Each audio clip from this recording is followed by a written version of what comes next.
అబ్బే! ఫేమస్ అవ్వడం చాలా కష్టం అండి. ఇన్ని రోజులు ఏదో పొయ్యి కాడుండి గోంగూర, పప్పు అనేసి రొయ్యలు, గోంగూరని, తోలు, తొక్క అని వండియండి. ఏం ఉపయోగం లేదు. సబ్స్క్రైబ్స్ ఏం రావడం లేదు.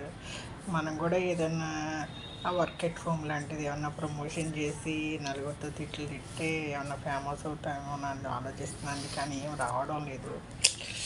ఇదే అండి, ఫేమస్ అవ్వడానికి చాలా కష్టం అండి బాబు. బాగా మేకప్ వేసుకోవాలి, కూర్చోవాలి. మనకు అంత తీరిక ఎక్కడుందండి బాబు. ఏదో పాత నైటీలు వేసుకుని పొయ్యి కాడ చెమటలు కక్కుని ఇందులో ఉప్పు వేయాలి, అందులో కారం వేయాలి, అది ఇది అని ఏదో వాగుతాం. వచ్చేది 100, 50 కన్నా ఎక్కువ ఏమో రీల్స్ ఇది రావట్లేదండి, వ్యూస్ రావడం లేదు.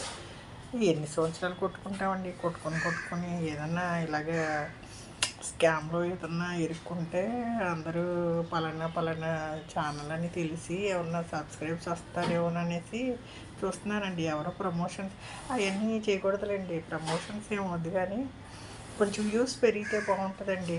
ఓ 50, 60, 100 ఇవేనండి వ్యూస్.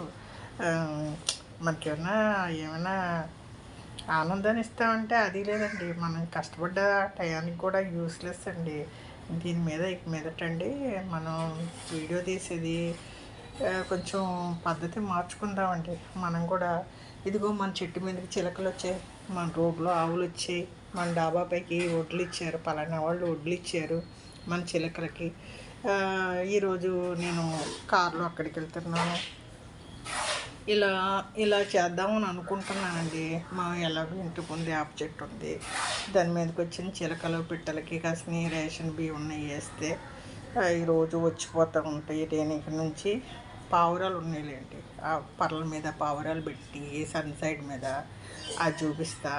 కాసిన రేషన్ బియ్యం వేస్తే తింటాయి, అవి పెడతానండి. రోడ్లో ఆవులు వస్తున్నాయి, ఆవులకి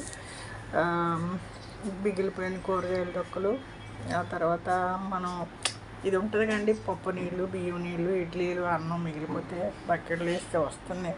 అవి కూడా వీడియో తీసి పెడతా ఉంటా.